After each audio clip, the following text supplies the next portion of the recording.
Baik, bismillahirrahmanirrahim. Assalamualaikum warahmatullahi wabarakatuh. Waalaikumsalam warahmatullahi wabarakatuh. Alhamdulillahilladzi anzala sakinata fi qulubil mu'minin. Walhamdulillahilladzi arsala rasulahu bil huda wa dinil haqq liyudhhirahu 'alad dini kullih wa kafaa billahi syahida wa kafaa billahi nasira. Asyhadu an la ilaha illallah wa asyhadu anna Muhammadan 'abduhu wa rasuluh. La nabiyya wa la rasula ba'dah. Allahumma salli wa sallim ala nabiyyina wa habibina wa maulana Muhammadin wa ala alihi wa ashabihi wa man tabi'ahum bi ihsanin ila yaumiddin, amma ba'd. Teman-teman sekalian yang dirahmati dan dicintai oleh Allah Subhanahu wa taala, alhamdulillah wa syukrulillah, kembali kita memuji dan kembali kita mensyukuri atas seluruh titipan kebaikan yang masih Allah amanahkan kepada kita. Sampai detik ini Allah masih terus saja memberikan banyak kebaikan kepada kita. Di atas tumpukan kesalahan yang mungkin belum sempat kita perbaiki, di atas tumpukan-tumpukan dosa yang mungkin juga belum sempat kita istighfari ini, Allah terus saja banyak memberikan kebaikan kepada kita. Berarti bukti Allah masih mencintai dan menyayangi kita itu ada. Kenapa? Karena kalau Allah sudah tidak lagi mencintai seorang hamba, Allah sudah nggak sayang lagi nih sama seorang hamba, maka Allah akan cabut nyawa dia saat dia sedang melakukan keburukan. Jadi bukan Allah nggak tahu nih, jangankan Allah ya, jangankan Allah, bumi saja nih yang kita pijak hari ini. Kalau ada orang ngelihat nih, ada orang-orang yang melakukan keburukan di atasnya, ada orang yang misalnya saling mencintai, tapi sejenis, coba ya. Atau misalnya dia melakukan hal yang memang yang nggak boleh dilakukan, itu bumi tuh gemes banget gitu ya. Kalau bisa dicubit nih orang gitu ya, pakai tang lebih ya. Bumi itu kata Nabi Shallallahu Alaihi Wasallam ketika membacakan penggalan dari surah Az-Zalzalah. Saya yakin wajah-wajah penghafal Quran semuanya ya. Surah Az-Zalzalah sudah hafal ya, insyaallah ya. Insyaallah. Pokoknya juz 31, 32 lewat pokoknya ya. Nah teman-teman sekalian, Allah menyampaikan Yauma idzin tuhadditsu akhbaraha, pada hari di mana bumi akan bercerita. Ini sahabat waktu dengarkan ayat ini wajahnya kemudian berubah menjadi pucat pasi. Kenapa? Karena sampai hari itu sahabat belum pernah mendengar bumi itu bisa ngomong. Sahabat juga nggak pernah dengar bumi itu curcol gitu. Ada nggak bumi curcol ke kita? Aku nggak sanggup gitu ya, nanggung beban dunia ini gitu. Ada nggak ada? Dan sampai detik ini bahkan jangankan di zaman sahabat, sampai detik ini aja kita belum pernah dengar bumi itu berbicara. Pernah nggak dengar bumi ngomong? Jawab, pernah nggak? Bumi bercerita, pernah dengar nggak? Nggak pernah. Kebayang nggak pas lagi gelar sejadah mau tahajud terus buminya ngomong, cie tahajud, Allahu Rabbi, jadi tahajud? Nggak jadi ya. Ya Allah nanti kapan-kapan deh tahajudnya. Dan ternyata bukan hanya sebatas di zaman sahabat, sampai hari ini pun kita dari pelajaran yang kita dapatkan dulu di masa-masa SMP, SMA, bahkan sampai ke dunia perkuliahan, ternyata kita masih diajari bumi itu benda mati. Bumi itu benda mati, karena memang tidak Allah tiupkan ruh gitu. Dia nggak ngomong, dia nggak merasakan sakit. Kebayang nggak kalau bumi itu kayak kita gitu, bisa merasakan. Ada orang ngadu, nangis, bumi nangis, ya kan?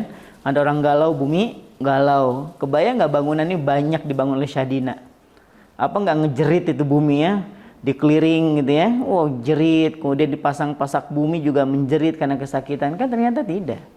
Nah, sahabat kemudian ketika ditanya oleh Nabi, tahu nggak kalian apa yang akan diceritakan oleh bumi? Maka sahabat menjawab, Allah wa rasuluhu a'lam. Hanya Allah dan Rasulnya yang lebih mengetahui. Dan Nabi menjelaskan. Nah menariknya dari hadis ini adalah Nabi yang bacain ayat, Nabi yang nanya, Nabi juga yang jawab. Ini menariknya. Lalu apa kata Nabi? Bumi yang kalian pijak di atasnya itu kelak akan bercerita tentang kebaikan dan keburukan yang kalian lakukan di atasnya. Jadi jangankan Allah, bumi aja tahu gitu loh. Jadi kalau pertanyaannya gini nih, bisa nggak kita melakukan keburukan dan orang lain nggak ada yang tahu? Ya bisa, cari aja tempat yang jauh. Bisa nggak kita melakukan kemaksiatan dan orang-orang nggak ada sama sekali yang kenal kita? Ada nggak? Ya ada tempatnya. Cari aja tempat di luar, misalnya luar pulau atau bahkan luar negara, kita bisa melakukan kemaksiatan dan orang nggak ada yang kenal kita. Tapi kalau pertanyaannya, bisa nggak kita mencari tempat dan kita bisa have fun gitu kan, party di sana, melakukan keburukan di sana, dan Allah nggak tahu? Nah ini yang nggak ada tempatnya. Pasti Allah tahu. Bisa dipahami ya? Jadi jangankan Allah, bumi aja loh ngomong gitu loh. Bahkan yang lebih dari itu adalah seluruh anggota tubuh kita jadi nanti akan jadi saksi di hadapan Allah. Dalam surah Yasin nih, kalau teman-teman sekalian familiar dengan acara Yasinan atau bentar-bentar bacanya Yasin kan ya. Jarang misalnya, baik kita buka pengajian kita hari ini dengan baca surah Al-Baqarah. Wow, kapan kelarnya nih pengajian? Kalau dimulai dengan Al-Baqarah, biasanya paling juga Al-Mulk atau apalagi Al-Waqi'ah atau Yasin. Gak panjang teman-teman sekalian. Allah menyampaikan dalam surah Yasin ini, penggalan ayatnya apa? Al-yawma nakhtimu ala afwahihim wa tukallimuna aydihim wa tashhadu arjuluhum bima kanu yaksibun. Al-yaum, kata Allah, pada hari ini. Kapan? Hari kiamat. Jadi setelah hari kiamat dan hari itu nanti kita akan berjumpa dengan Allah. Ada yang namanya padang mahsyar. Nah, ada di mana hari? Kata Allah nih ya dalam ayat ini, nakhtimu ala afwahihim, kami kunci rapat lisan-lisan mereka. Jadi lisan kita hari itu nggak bisa ngomong. Bukan berarti lisan kita tuh mati gitu, bukan. Makanya kita perlu baca tafsir, penjelasan dari para ulama itu seperti ini. Jadi Imam Ibnu Katsir menyampaikan bahwa yang dimaksud lisan kita dikunci itu, dia tidak akan ngomong kecuali kebenaran. Yang biasa gibah ya dia gibah lah. Ya Allah, si fulan ini melakukan gibah di tempat ini, fulan ini memfitnah seorang di tempat ini. Terus dia akan ngomong.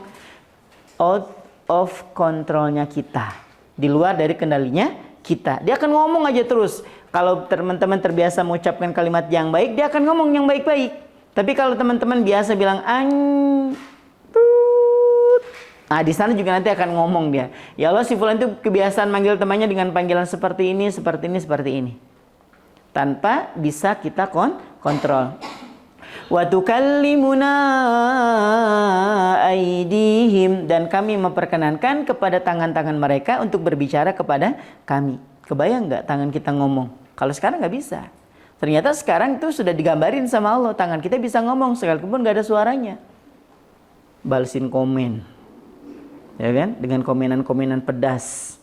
Gak nyangka ya, muka sama kelakuan sama. Maksudnya jelek. Coba bayangnya. Udah bukan jelek, kelakuannya juga jelek. Nah, itu kan gak pakai ngomong kan ya. Kita cukup ngetik aja. Nah, itu perumpamaan sebenarnya. Dan memang pada hari itu tangan kita nanti akan berbicara di hadapan Allah. Wa tashhadu arjuluhum, dan kami memperkenankan juga kepada kaki-kaki mereka untuk memberikan kesaksian kepada kami bima kanu sibun, atas apa-apa yang telah dilakukannya ketika di dunia. Jadi nggak ada tempat ya kan buat melakukan keburukan, dan Allah nggak tahu. Jangankan Allah, bumi nanti akan berbicara, termasuk seluruh anggota tubuh kita juga akan memberikan kesaksian. Nah, beruntung nih hari ini yang teman-teman diperkenankan untuk bisa kumpul di majelis ilmu gitu ya. Jangankan nanti anggota tubuh yang seperti yang nampak, bahkan bokong juga nanti akan cerita. Ya Allah, di tempat ini nih, ini hamba pernah melakukan kebaikan nih. Ini bokongnya jadi saksi gitu kan.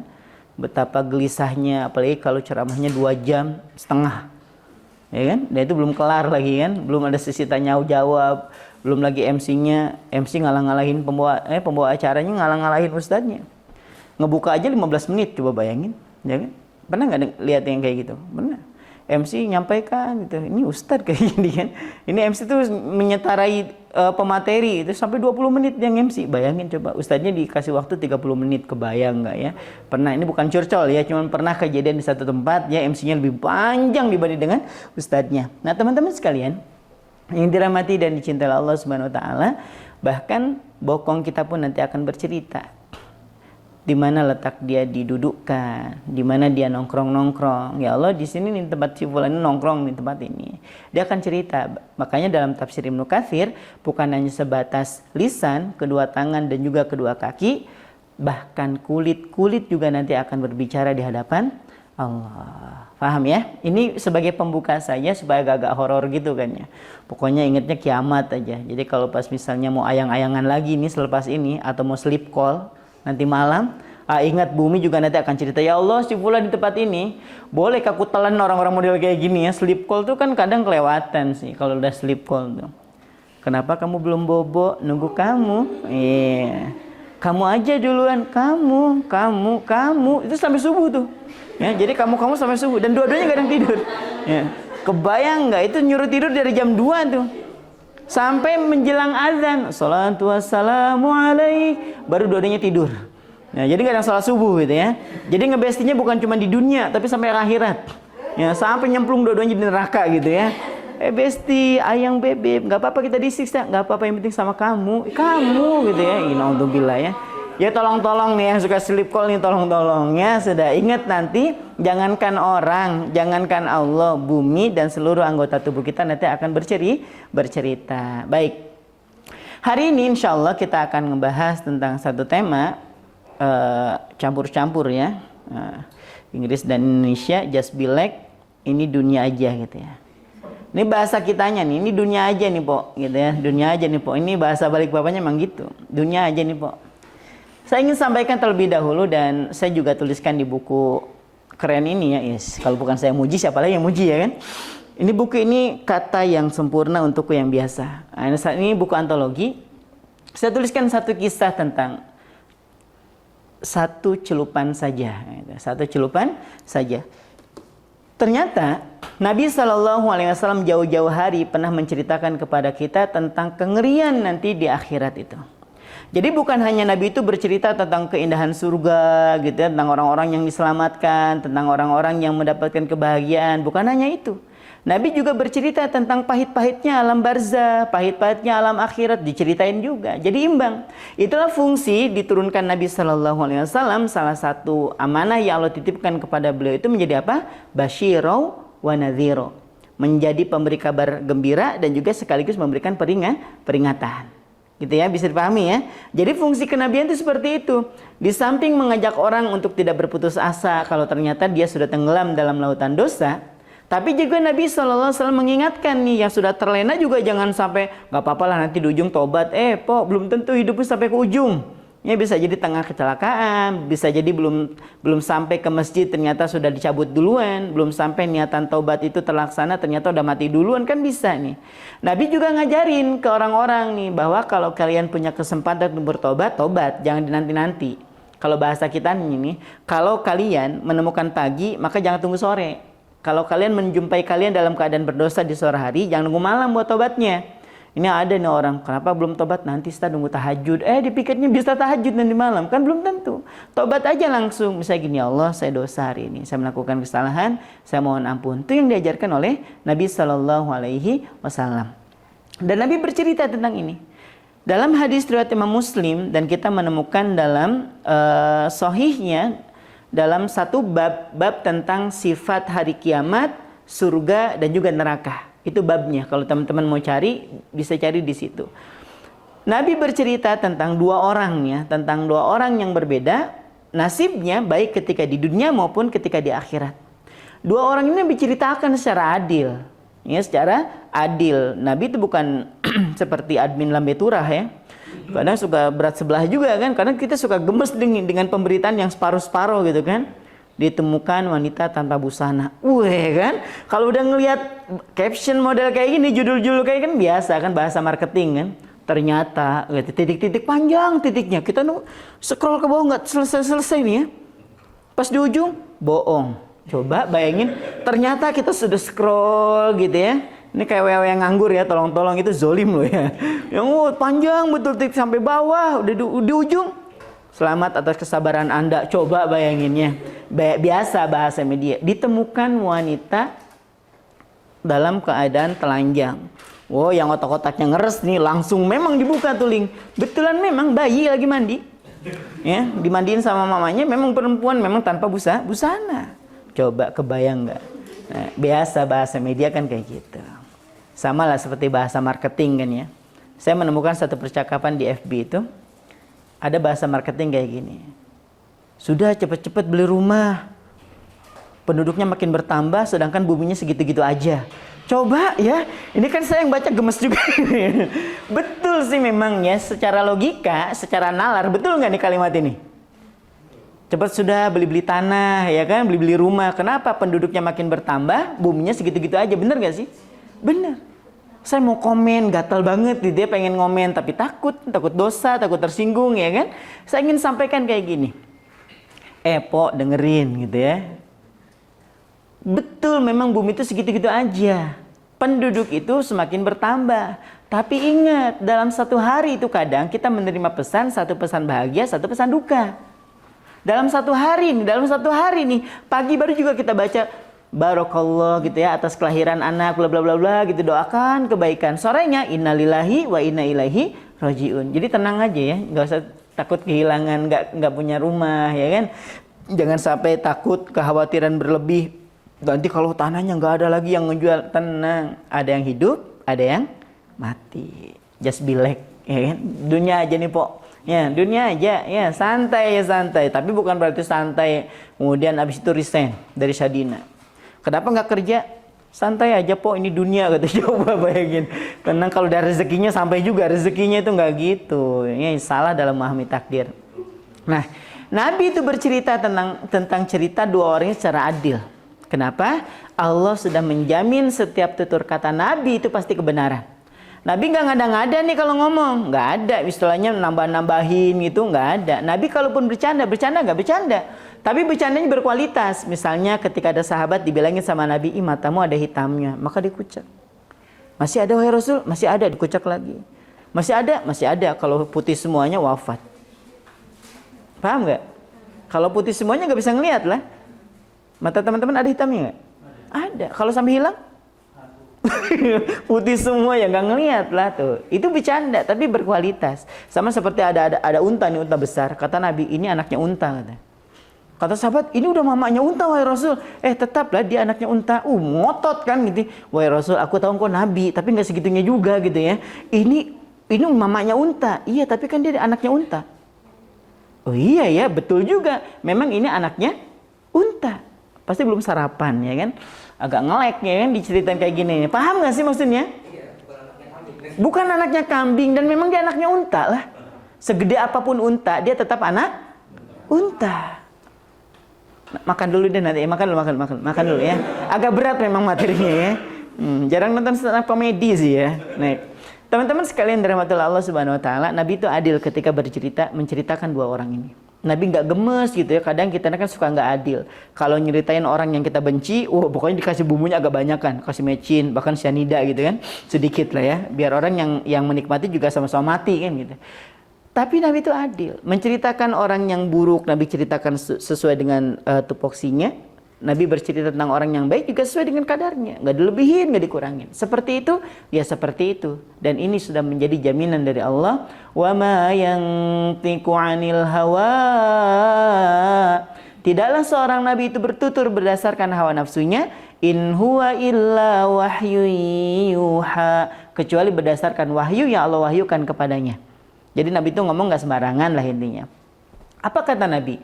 Dua orang ini punya nasib yang berbeda baik di dunia maupun di akhirat. Pada hari kiamat tuh kata Nabi, didatangkan dua orang ini dan yang satu adalah ahlul afiyah.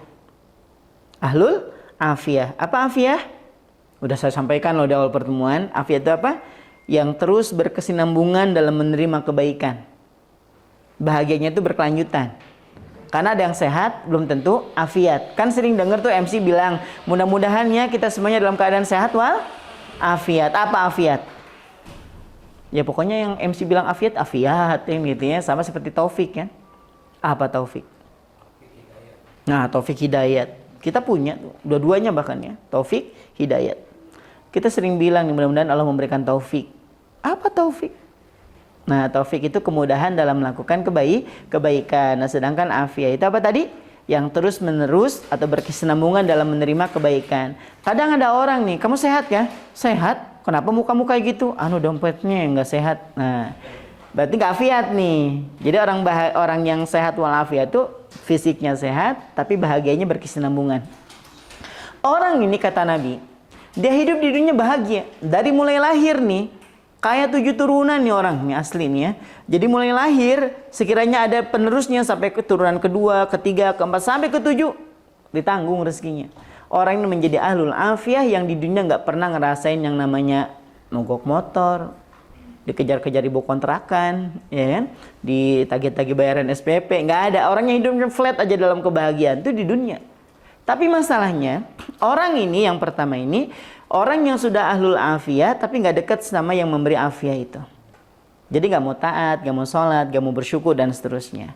Maka orang yang sudah bahagia selama hidupnya, kebayang nggak? Dari mulai dia lahir sampai dia wafat, dia menjadi orang yang paling bahagia. Dicelupkan ke dalam neraka satu celupan. Dicelupin, nggak pakai kayak kita kan. Kalau kita kan bikin teh celup kan dicelupin, didiemin gitu. Ini enggak. Dicelupkan kemudian diangkat. Dan Allah bertanya satu pertanyaan yang sederhana. Kebahagiaan apa yang kau rasakan dulu ketika di dunia? Dia mengatakan apa? Demi Allah, aku tidak merasakan kebahagiaan apapun ketika di dunia. Padahal dia menjadi orang yang paling bahagia ketika di dunia. Dia mengatakan apa? Demi Allah, aku tidak merasakan kebahagiaan apapun ketika di dunia. Itulah satu celupan yang melupakan segalanya. Satu celupan yang melupakan segalanya. Saking ngerinya tuh siksaan neraka, baru dicelupin aja nggak pakai didiemin, dicelupin diangkat. Lupa semua kebahagiaan, kesenangan yang pernah dia rasakan ketika di dunia. Nah yang kedua, siapa ahlul bala atau ahlul musibah? Yang hari-hari ada aja godaannya. Baru jadian diputusin, ya kan? Baru dijanji nikah, nikahnya dengan yang lain. Ya kan? Udah sayang banget, ditinggal pas lagi sayangnya. Ada yang kayak gitu? Gak usah nunjuk ya, langsung ini aja istighfarin aja, ya Allah itu saya gitu ya. Ya Allah itu saya, nggak apa-apa. Namanya juga perjalanan hidup dia kan. Gitu. Ustadz, kenapa? Dia janji Ustadz. Kenapa janji? Dia nggak bisa hidup tanpa saya katanya sih. Ternyata dia lebih bahagia dengan yang lainnya. Ternyata dia malah hidup bahagia dengan yang lain. Makanya teman-teman nih para perempuan, kalau dibilang I love you, I miss you, I need you, jangan langsung histeris gitu ya, biasa aja ya, biasa aja. Kalau misalnya bilang De I love you, bilang aja pujungan gitu ya. Pujungan. Kalau misalnya ada yang bilang I need you, pala batu gitu ya, dasar pala batu. Aku nggak bisa hidup tanpa kamu, itu kasih teflon aja kalau orang model kayak gitu ya. Suruh sadar, tentang gitu kan.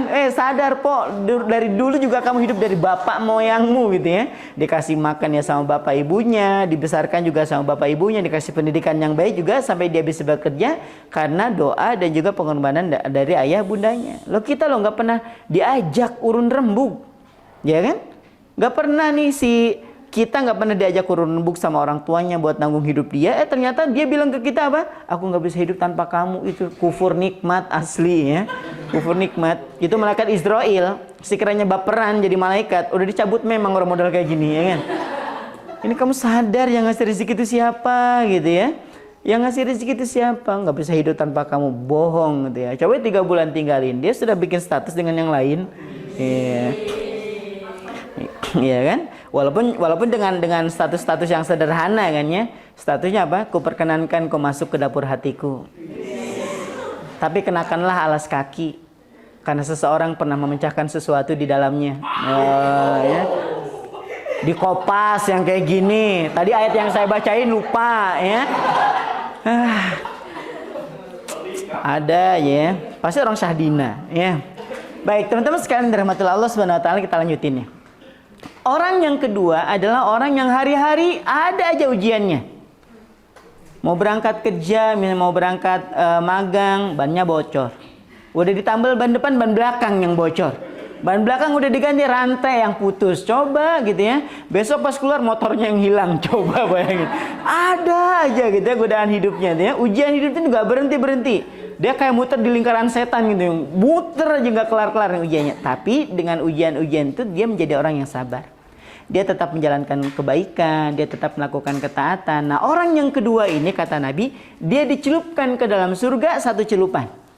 Tapi nggak usah dibayangin surga itu kayak kolam gitu ya. Orang dicelup-celupin gitu ke surga, bukan. Dia dimasukkan ke dalam surga sesaat. Baru juga masuk melihat keindahan surga, Allah tanya. Ya enggak juga, kamu nanya ya. Kebayang nggak ya? Ini kalau orang yang tadi di neraka, ya kan? Terus Allah tanya gitu, kebahagiaan apa yang dulu kau rasakan ketika di dunia? Engkau nanya.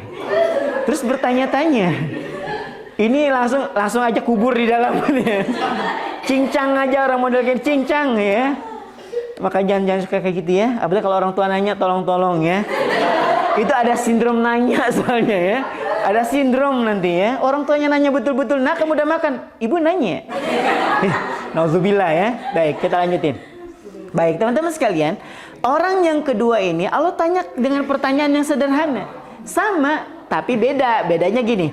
Kalau yang pertama Allah tanya dia tentang kebaikan-kebaikan, tapi yang kedua Allah tanya tentang musibah. Allah cuma nanya kayak gini. Kesengsaraan apa yang dulu sempat engkau rasakan ketika di dunia? Dia mengatakan apa? Demi Allah, aku tidak merasakan sedikit pun kesengsaraan ketika aku di dunia ya Allah. Coba bayangin. Padahal dia dari lahir sampai dia wafat ada aja ujiannya. Namanya juga ahlul bala atau ahlul musibah. Yang hari-hari kena bala, kena musibah. Tapi ternyata dengan musibah-musibah ini dia tetap sholat, tetap melakukan kebaikan. Jangan dikira loh ya teman-teman sekalian. Ada orang-orang yang misalnya hidupnya di bawah kolong jembatan. Dia nggak punya rumah, luntang-lantung. Terus kita katakan, ini ahli neraka nih kayak gini modelnya. Dunia aja sengsara apalagi di akhirat. Nggak juga. Di akhirat nih orang-orang model kayak gini. Dan ternyata dari berbagai macam ujian dia bisa ngadepin dengan baik. Dia bisa sabar, dia tetap melakukan sholat. Kalau kayak kita nih, kayak teman-teman sekalian. Kalau mau sholat tinggal sholat, bener nggak? Gak usah mikirin baju, tinggal aja ambil mukena selesai sholat. Tapi mereka, misalnya orang-orang yang saudara-saudara kita yang menjemput rezekinya dari mengais sampah. Mereka mikir dulu nih pas azan, Allahu Akbar, pulang dulu. Atau ada sedikit saudara kita juga yang menyiapkan baju salin. Coba perjuangan mereka lebih besar dibanding kita. Mereka harus kamar mandi dulu, salin baju yang rapih dulu, baju yang kotor dilipat dulu, masukin ke gerobaknya, mereka sholat. Coba. Perjuangannya lebih effortnya lebih besar mereka dibanding kita, maka pahalanya pun bisa jadi lebih besar mereka dibanding dengan kita. Nah kata Allah, kesengsaraan apa sih yang kau rasakan dulu ketika di dunia? Ya Allah, demi Allah, aku tidak merasakan kesengsaraan apapun ketika aku masih hidup di dunia. Coba, padahal dia menjadi orang yang paling sengsara. Itulah kenapa bahasanya adalah ini adalah disebut sebagai satu celupan yang melupakan segalanya. Ini orangnya sampai lupa tentang kesengsaraannya ketika di dunia saking indahnya surga. Nah dari sini ini sebagai mukadimah aja di awal supaya kita paham bahwa dunia ini sebenarnya bukan masalahnya itu bukan masalah banyak dan sedikitnya rezeki yang kita terima, tapi penerimaan kita terhadap takdir yang telah Allah tentukan buat kita. Itu masalahnya. Kalau masalah rezeki itu sudah Allah takar, sudah kita nggak usah bingung lagi sudah. Jangankan udah lahir, belum lahir aja nih, di usia 4 bulan dalam kandungan, Allah sudah menyuruh malaikat untuk meniupkan ruh, dan tugas yang selanjutnya adalah mencatatkan rizki. Jadi kita hanya belum lahir, tapi catatan rizkinya sudah ada. Bahkan dalam hadis riwayat yang lain disebutkan, dalam hadis riwayat Imam Ahmadiyah kalau tidak khilaf, bahwa Nabi pernah menyampaikan, seseorang itu nggak bakal pernah meninggal kecuali selesai rezekinya. Jadi kalau rezeki belum selesai nih, nggak bakal meninggal nih orang. Masih ingat nggak kisah Nabi Isa menghidupkan orang yang mati? Menghidupkan orang yang mati. Jadi ceritanya ada seorang pemuda yang minta kepada Nabi Isa, ya Nabi Allah, ya bangkitkan ibu saya sebentar aja. Kenapa? Aku belum sempat meminta maaf. Aku sempat mendurhakainya. Ya tolonglah bantu bangunkan. Untuk apa? Mau minta maaf tujuannya. Cuman itu aja mintanya. Untuk minta maaf. Aku kangen betul. Aku belum sempat minta maaf. Maka dengan izin Allah, Nabi Isa membangkitkan orang yang sudah mati tadi. Itu kan salah satu mukjizatnya siapa? Nabi Isa kan ya. Maka dibangkit dan bangun persis seperti sedia kala. Maka dipeluk si ibu tadi, diminta maaf gitu. Selesai ini udah berdialog gitu. Wafat lagi nggak? Wafat lagi. Kenapa wafat lagi? Padahal bisa aja dia lebih panjang usianya. Kenapa? Kenapa coba? Kenapa? Udah selesai rezekinya. Jadi rezekinya sudah habis. Bisa dipahami ya? Nah itulah yang dimaksud oleh Nabi SAW. Seseorang itu tidak akan pernah wafat kecuali sudah selesai catatan takdirnya. Kalau bahasa kita ini, kita masukin bensin gitu ya, atau pertalite atau pertamax ke motor teman-teman sekali di bawah jalan. Nah kalau belum selesai habis nih isi dari tangki BBM kita masih bisa jalan nggak? Masih. Kalau udah habis, selesai. Gambarannya seperti itu. Kalau BBM bisa diisi, Pok. Kalau nyawa nggak bisa. Nah, dari sini ini sebagai mukadimah supaya kita ada gambaran ternyata yang menjadi masalah terbesar itu bukan masalah kadar rezekinya. Yang menjadi masalah adalah penerimaan kita terhadap takdir. Karena takdir itu bukan hanya sebatas untuk diimani, tapi ianya juga harus bisa diterimakan. Catat ya, jadikan quote of the day ya. Pasti belum temenan di IG ya. Gak apa-apa ya. Gak apa-apa. Habis ini saya cek, pokoknya kalau keluar dari sini, follower saya belum nambah. Saya tandain teman-teman Sahdina. Ya, bulan depan kita ketemu lagi, saya tagih memang ya. Baik teman-teman sekalian dari rahmatullah Allah Subhanahu Wa Taala. Jadi takdir itu sebenarnya bukan hanya sebatas untuk diimani, tapi ianya juga harus apa? Diterimakan. Kalau kita ditanya nih, percaya takdir nggak? Percayalah, ini semua takdir Allah gitu. Terima nggak? Ya, kok bisanya kayak gini? Coba kita masih nego kan ya. Contoh misalnya kita kehilangan uang. Kalau namanya sudah kejadian itu namanya takdir. Kita tahu nih, ini takdir, tapi kan kok bisa sih ya saya yang hilang, kan masih banyak uangnya orang, coba. Nah itu berarti kita baru sebatas percaya atau mengimani takdir, belum sampai kepada menerimakan. Padahal takdir itu diajarin sama Nabi. Ini sampai hari ini diajarin oleh para ulama, takdir itu bukan hanya sebatas untuk diimani, tapi ia juga harus bisa diterimakan. Ya, baik. Terus apa hubungannya dengan masalah dunia? Kayaknya nyepelein betul gitu ya. Kayak nyepelein betul untuk urusan dunia. Nih, Nabi SAW bersabda dalam hadis riwayat Imam Ibnu Hibban, "A'maru ummati ma baina sittin ila sab'in." Usia rata-rata umatku itu hanya sebatas 60 sampai dengan 70. Lama nggak kira-kira? Lama atau sebentar? Sebentar. Usia rata-rata umatku hanya sebatas 60 sampai dengan 70 tahun saja. Wa aqalluhum may yazuju dzalik, dan Nabi masih memberikan keterangan nih. Biasa ada tanda bintang di atas tuh nah. Pernah enggak baca? Khusus hari ini beli 5 gratis 20. Wih, ya ada bintang kecil betul di ujung. Di bawahnya apa? Untuk pembelian 10 juta ke atas. Coba. Itu bintang kecil di sini nih. Apa kata Nabi? Wa aqalluhum may yazuju dzalik, dan sedikit sekali yang bisa mencapai atau bahkan melampaui itu. Nabi udah prediksi usia kita cuma 60 sampai dengan 70. Tapi sedikit banget yang bisa sampai atau bahkan melampaui itu. Yang nyampe aja dikit, apalagi yang sampai melampaui. Makanya kita mendengar kalau ada pengumuman di masjid, paling juga nggak jauh. Telah meninggal Fulan bin Fulan di usia 60. Fulan bin Fulan di usia 43. Fulan bin Fulan di usia 50. Nggak jauh.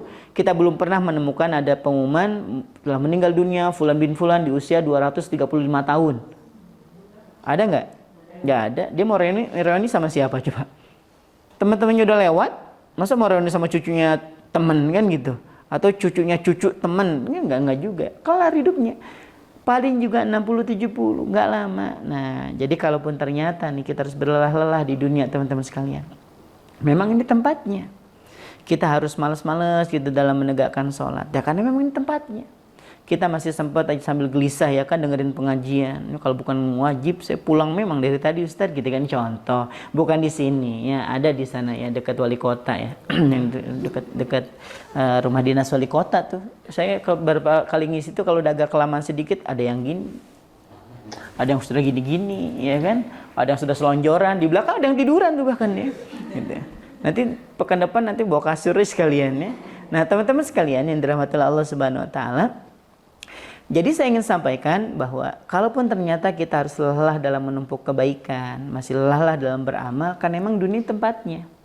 Karena kalau jasad sudah masuk ke dalam liang lahat, udah nggak ada kesempatan sudah, nggak ada kesempatan buat memperbaharui sholat, pengen tahsin. Kebayang nggak teman-teman didatangin sama pocong buat tahsin? Kulihat kamu sering pengajian, terus kenapa? Ajarin aku tahsin. Nah, pas dibuka pintu pocong misalnya, ada? Nggak ada. Kita juga belum pernah menemukan ada silaturahim antar blok pocong misalnya. Blok BDS gitu ya, kemudian kunjungan gitu ke Telindung. Bawa pakai bis, kemudian pocong semua isinya, kan nggak ada. Karena memang masa-masanya silaturahim, sholat berjamaah, sholat taraweh gitu kan, dengan berbagai motifnya ya kan. Ada yang sholat Idul Fitri juga dengan berbagai motif kan ya. Ada yang pengen beneran betul gitu, pengen sholat Idul Fitri. Ada juga yang pengen sama-sama pengen ke tempat sholat, tapi tujuannya beda. Ada yang pengen live IG. ada yang pengen pamer baju baru, ada yang pengen ngitungin bintang yang ada di mukenanya orang yang jadi makmum gitu ya. Ada nggak? Ya ada aja. Nah teman-teman sekalian, masa-masa kita lelah-lelah di dunia itu memang tempatnya. Memang tempatnya. Teman-teman misalnya hari ini, ya Allah, saya buat closing satu orang berat betul. Namanya dunia. Di akhirat nggak ada marketing model kayak gini, udah nggak ada. Nawar-nawarin surga gitu, ada nggak nanti di akhirat? Udah nggak ada tempatnya. Udah nggak ada lagi buat teman-teman mengasah public speakingnya supaya closingnya orang, udah nggak ada tempatnya, sudah selesai. Teman-teman mengupgrade ilmu public speakingnya cuma di dunia, ngomong ke orang, nawarin kaplingan, nawarin rumah juga ketika di dunia. Di alam kubur selesai nggak nih kerjaan kita? Selesai. Kebayang nggak kalau masih berlaku tuh sampai alam kubur tetap jadi marketing, ya kan? Ke sebelah, ya kan? Kurang lebar kapot tanahnya, iya 1 meter 1 juta mau. Cuma emang dibikin di makam tuh bisa diluasin gitu, makamnya orang diluasin jadi ada bangunan gitu dalamnya, nggak bisa. Selesai. Terus malaikat mungkar nakir datang gitu kan, manro buka, sebentar aku prospek dulu boleh nggak gitu. Oh langsung dicambuk memang orang dulu kayak gini ya. Tuh emang nggak ada. Jadi kalau teman-teman harus berlelah-lelah, memang dunia tempatnya, karena tempat untuk istirahat itu di mana? Nanti di akhirat. Iya kalau di akhirat istirahat. Nah yang menjadi pertanyaan kita hari ini adalah, kita sudah berlelah-lelah di dunia gitu. Masalahnya adalah kelelahan kita di dunia itu berbatas. Dari seluruh fase kehidupan kita, mulai dari alam arwah, kemudian alam rahim, terus alam dunia, alam barzah, nanti ada alam akhirat. Nah, termasuk nanti rentetannya itu ada hari kiamat, ada padang mahsyar, ada yaumul mizan, ada sirat dan seterusnya. Cuman 2 tempat aja yang memiliki waktu yang pendek. Satu di alam rahim, yang kedua di alam barzah. Itu yang paling sebentar sudah, selebihnya abadi soalnya. Karena manusia ini tolong difahami betul baik-baik, catat baik-baik bahwa manusia itu diciptakan abadi. Manusia itu diciptakan abadi. Tapi abadinya berbatas tentunya, seatas izin Allah. Kok bisa Ustaz? Bisa. Nih saya jelasin gini. Dari mulai alam arwah dia sudah hidup, ya kan? Terus nanti di 4 bulan pertama nih, ketika seorang ibu dalam keadaan hamil, maka ditiupkan ruh. Maka berpindah nih dari alam arwah ke alam rahim. Nanti setelah itu dilahirkan ke alam dunia. Wafat, apakah betul dia wafat? Wafat dunia. Tapi beralih ke alam barzah. Berarti masih hidup kan nih orang?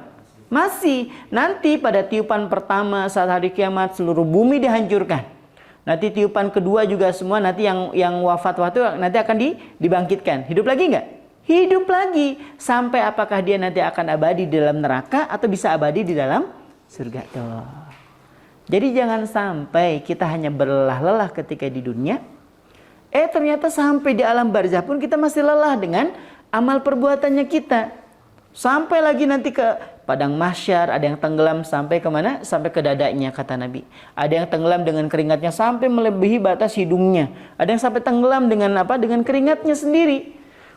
Karena dibayangin sekarang matahari sejengkal tuh saya nggak ngebayangin gitu ya. Jauhnya kayak gitu aja pakai sunblock, ya kan? Pakai sun cream. Mau keluar juga, panas nih, pujungan ya. Mau keluar aja nggak jadi, kenapa? Mataharinya panas betul. Coba. Di akhirat nanti ini segini nih, sejengkal dari kepala. Saya ngebayangin udah nggak masuk akal sudah. Tapi itu kuasa Allah sudah. Saking panasnya, itu orang ada tenggelam dengan apa? Dengan keringatnya sendiri. Tentunya sesuai dengan amal perbuatannya. Nah jangan sampai kita sudah lelah-lelah di dunia, di akhirat malah tambah lelah. Jangan ya. Nah terus gimana caranya? Nah saya kasih tahu caranya. Biar kita hanya sebatas kalaupun harus lelah, lelahnya di mana? Di dunia. 1, catat baik-baik. Meluruskan niat. Ini yang pertama, yang paling utama memang ini. Meluruskan niat. Karena secapek apapun kita bekerja, harusnya kita bukan cuma dapat gaji. Harusnya dapat apa? Pahala. Pahala. Terutama laki-laki nih. Ini laki-laki sudah nikah semuanya? Mana yang belum angkat tangan? Sudah ya. Yang belum mana angkat tangan? 2 belum? Ini 1 belum ya. Berapa usia sekarang? Mohon maaf. 17. Oh masih 17. Dikirain sudah 20 ke atas ya. Maaf saya nggak pakai kacamata ya, jadi agak-agak rabun gini ya. Nah teman-teman sekalian, misalnya nih laki-laki yang sudah menikah, kemudian bekerja, menjemput rizki. Pertanyaannya kan sederhana. Laki-laki jemput rizki buat keluarga, itu hukumnya apa? Sunnah atau wajib? Wajib. Logika kita, harusnya orang yang sudah menunaikan kewajiban itu harusnya dapat apa? Pahala, bukan gaji. Jadi nanti bulan ini gak usah gajian ya. Jangan juga gitu Ustaz, itu salah konsep namanya ya. Harusnya teman-teman ketika bekerja itu bukan cuma dapat gaji, tapi harusnya dapat pahala. Ustaz, kayak kami nih nawarin orang rumah, loh itu juga kebaikan. Nyelamatin orang supaya nggak tergelincir ke riba, ya kan? Nyelamatin orang yang mungkin hari ini mengalami kesulitan untuk memudahkan orang lain untuk bisa memiliki rumah. Kalau diniatin karena Allah, tenang betul hidup kita ini. Kita udah prospek, udah berbuih-buih, bahkan mengecas-ngecas gitu ya, merospekin orang nih. Dia bilang, nanti aja ya, belum tertarik. Kecewa kita. Padahal loh, kita sedang menyampaikan kebaikan, niatan kita ikhlas karena Allah, kita sedang bekerja. Pahala udah dapat belum sebenarnya? Udah lah, ngapain kecewa? Pahala udah dapat kok. Ingat loh ya, pahala itu bisa ditukar dengan kebaikan. Contoh, hari ini teman-teman ngumpulin poin banyak banget. Dari mulai sabarnya, di PHP-in, kemudian gak didengerin. Banyak nih pahalanya. Besok bisa dijadikan sebagai apa? Sebagai ajang untuk menukar kebaikan tadi dengan kebaikan hari itu. Misalnya nih, ya Allah, kemarin saya ditolak, kemarin saya di PHP-in, ya Allah, kalau ternyata itu ada kebaikan, ya Allah berikan keberkahan rezeki hari ini. Bisa nggak dipakai kebaikan kita yang kemarin? Bisa. Cuma nggak usah kepedean. Ya Allah, aku yakin kemarin pahalaku banyak. Kayaknya kalau hari ini minta dan kau nggak ngasih, kayaknya kebangetan deh. Nah, itu namanya kelewatan ya. Gak usah dipakai semuanya. Ya Allah, kalau ternyata kemarin kau menilai itu sebagai sebuah kebaikan, ya Allah, mudahkan rezeki hamba hari ini. Gitu. Beda kan? Beda. Mintanya kayak gitu sama Allah tuh. Karena kebaikan yang kita lakukan hari ini kembali pada surah Ar-Rahman ayat ke-60. Apa kata Allah dalam surah Ar-Rahman ayat ke-60? Hal jazaa'ul ihsani illal ihsan. Tidak ada balasan untuk sebuah kebaikan kecuali kebaikan. Terus kita kecewa, baru juga mau diganti nih sama Allah, kita aja udah mencak-mencak. Tadi bilangnya ini, sekarang ini. Padahal kan aku udah ngeluangkan waktu, udah dongkol betul. Tapi kita kan pakai filosofi belangkon kan ya, kalau ngadepin calon konsumen ya. Tahu belangkon? Depannya mulus, belakangnya gini nih. Pernah ngeliat belangkon nggak sih? Nah kayak gitu, itu filosofi apa? Belangkon. Jadi depannya mulus nih. Nggak apa-apa Bu, nggak apa-apa. Silahkan gitu ya, cepet cepet keluar maksudnya ya. Nah itu filosofi belangkon namanya. Baik, yang pertama yang harus kita lakukan adalah memperbaharui niat atau meluruskan niat kita. Apapun itu hanya untuk Allah. Ini orang udah keren banget nih, kalau udah pada tahapan di sini udah keren banget. Coba kita ngelainin orang dengan baik, kita dapat pahala, ya kan? Kita menyampaikan senyum yang ramah, memasukkan kebahagiaan ke dalam hati orang beriman adalah kebaikan. Terus kita kecewa gitu, ini salah berarti. Memang sedari awal salah dalam meletakkan niat. Maka yang perlu kita pahami, yang harus kita benahi hari ini, yang pertama adalah apa? Meluruskan niat. Ini yang pertama. Kemudian yang kedua, teman-teman sekalian dirahmatullahi Allah Subhanahu wa taala, kita harus pahami konsep keberkahan. Harus memahami konsep keberkahan. Keberkahan itu tidak selalu identik dengan banyak. Keberkahan itu tidak selalu identik dengan banyak. Karena keberkahan itu sebagaimana dalam tafsir Imam At-Tabari dan juga dalam tafsir Ibnu Katsir kita temukan. Bahkan Imam Al-Qurtubi juga sepakat dengan apa yang disampaikan oleh Imam Ibnu Abbas. Apa coba keberkahan itu? Berkah itu adalah ziyadatul khair, bertambahnya kebaikan. Itu berkah. Berkah itu apa? Bertambahnya kebaikan.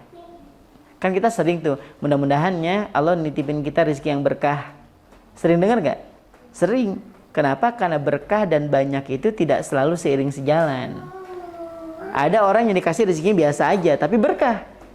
Ada orang yang kasih rezekinya banyak, tapi gak berkah. Bedanya nanti, ini bedanya. Orang yang dititipi Allah rezeki yang banyak tapi berkah, itu manfaatnya lebih banyak dibanding rezeki yang dia terima.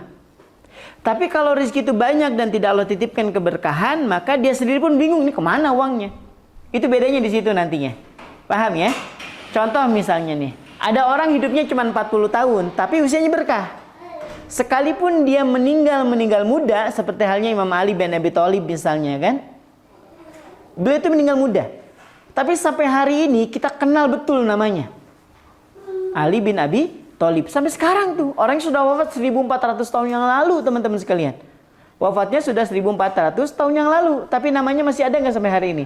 Masih. Itulah yang dimaksud dengan umur berkah. Kita nggak apa-apa, kita mau wafat di usia 40 tahun, 50 tahun, bahkan 30 tahun, yang penting usianya berkah deh. Termasuk harta. Harta juga sama, tidak selalu identik dengan banyak. Berkah itu tidak selalu identik dengan banyak. Ada orang, contoh ya, ada orang punya uang 100 juta. Dia sedekah 10 juta, keren nggak?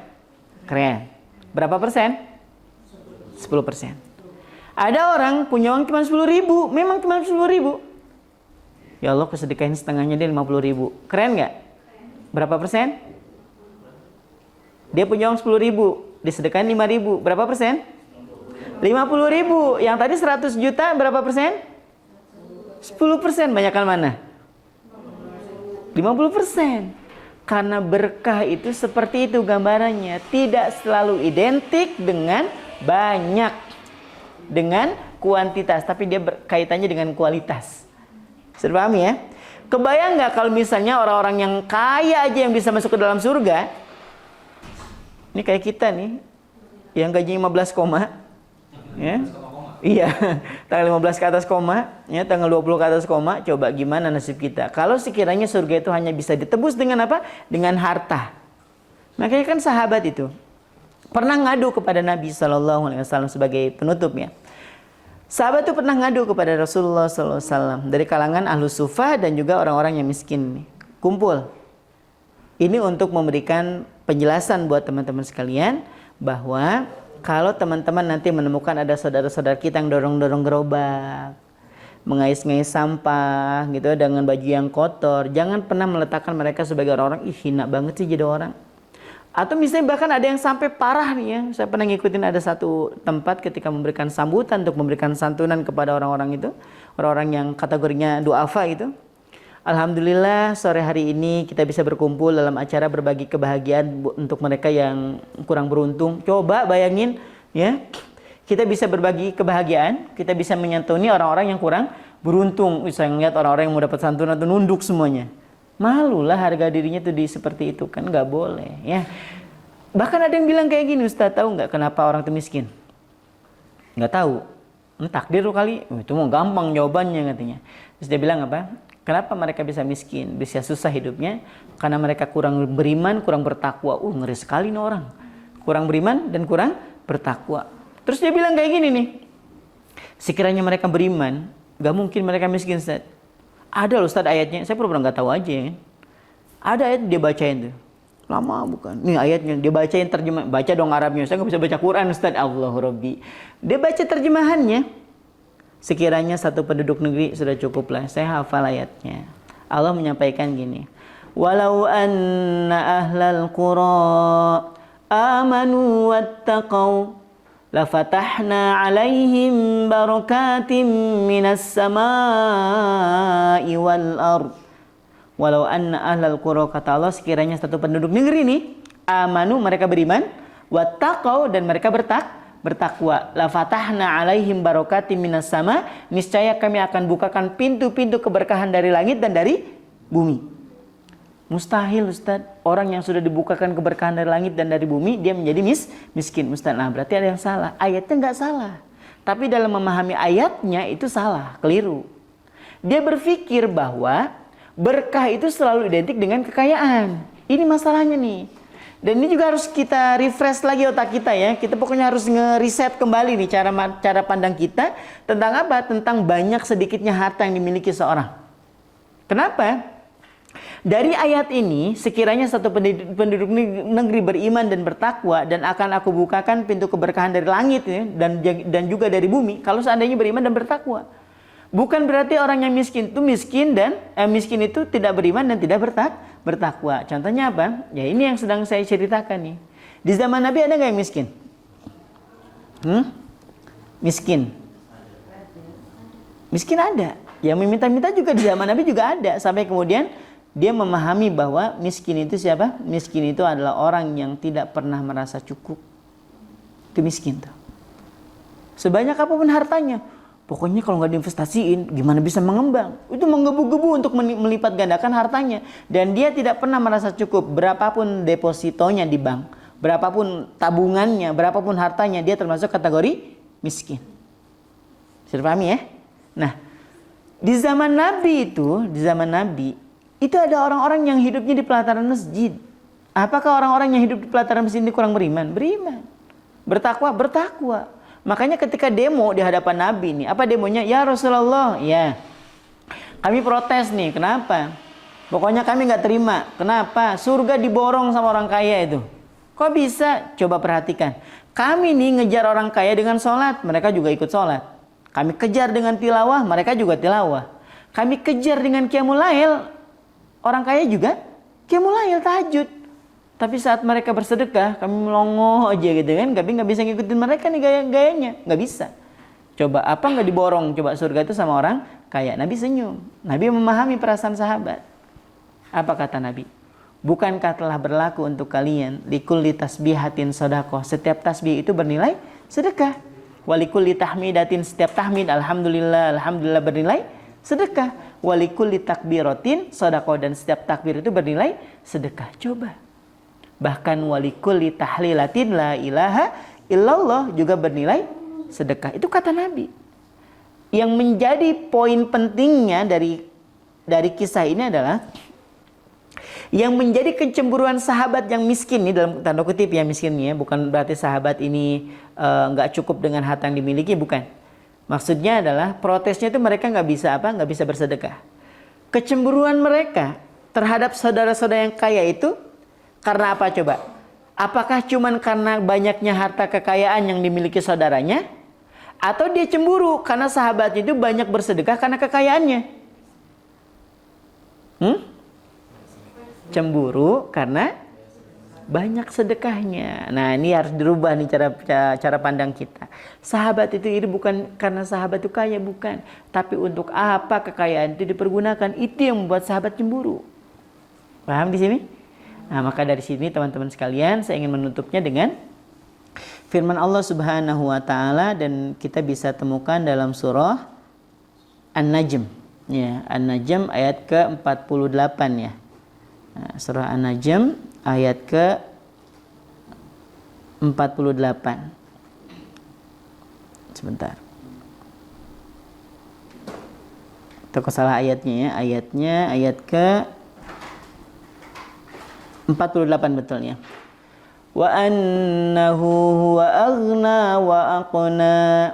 Dialah Allah yang menjadikan dia siapa ya? Siapa aja gitu. Dialah Allah yang telah menentukan, dialah Allah yang telah menetapkan, dialah Allah yang telah memilih dia untuk menjadi orang yang kaya ataupun cukup, bukan miskin. Tapi apa? Cukup. Berarti kalau hari ini teman-teman sekalian merasa saya nggak kaya tapi cukup. Ya Allah, kayaknya saya nggak sampai targetan deh, tapi pasti cukup. Ya Allah, saya kok nggak bisa beli yang itu ya, tapi pasti cukup. Karena memang Allah Subhanahu Wa Taala menyampaikan, karena dialah yang telah menetapkan manusia itu menjadi kaya ataupun berkecukupan. Mau mana? Mau kaya atau mau cukup? Cukup ya, pokoknya cukup aja. Kaya itu nggak menjamin cukup, ya kan? Tapi kalau cukup, cukup kaya lah pokoknya. Wallahu a'lam bishawab. Jadi nggak usah terlalu ambil pusingnya untuk urusan dunia. Jalan aja. Ingat yang pertama apa? Luruskan niat karena Allah. Yang kedua harus memahami tentang apa? Tentang apa? Apa yang kedua? Konsep keberkahan, karena keberkahan itu tidak selalu identik dengan banyak. Dan yang terakhir lupa saya. Yang terakhir teman-teman sekalian, dunia itu kalau dikejar dia lari. Tapi kalau ninggalin dunia, maka dunia akan ngikut. Maksudnya dunia siapa yang menciptakan? Allah. Jadi jangan mengejar dunianya, tapi dikejar Allahnya. Salatnya tetap dijaga, sedekahnya tetap dijaga, berbakti kepada orang tuanya tetap dijaga. Nah, maka dunia akan ngikut. Tapi kalau kita ngejar dunia, nanti capek kita nanti ya. Seperti itu. Seperti halnya mengejar matahari. mengejar bayangan, ya kita mengejar bayangan nggak bakal kelar, tinggalin aja, balik arah dari matahari, maka bayangan akan mengejar kita. Itu ilustrasi sederhana sebenarnya. Mungkin ini yang bisa disampaikan buat teman-teman sekalian. Kalau nggak ditanyakan kita cukupkan. Jarang-jarang loh ya ngasih pertanyaan ya. Ya silakan. 3, 2, 1. Alhamdulillah, baik, meringankan beban sekali ya teman-teman di sini ya. Pakai mode silent kalau kajian memang ya, mau diem ya silent. Bukan cuma HP-nya ya. Baik, insyaallah ini yang bisa disampaikan, kurang lebihnya mohon dimaafkan. Insyaallah ketemu lagi di lain waktu dan kesempatan. Aku qouli hadza, wassalamualaikum warahmatullahi wabarakatuh.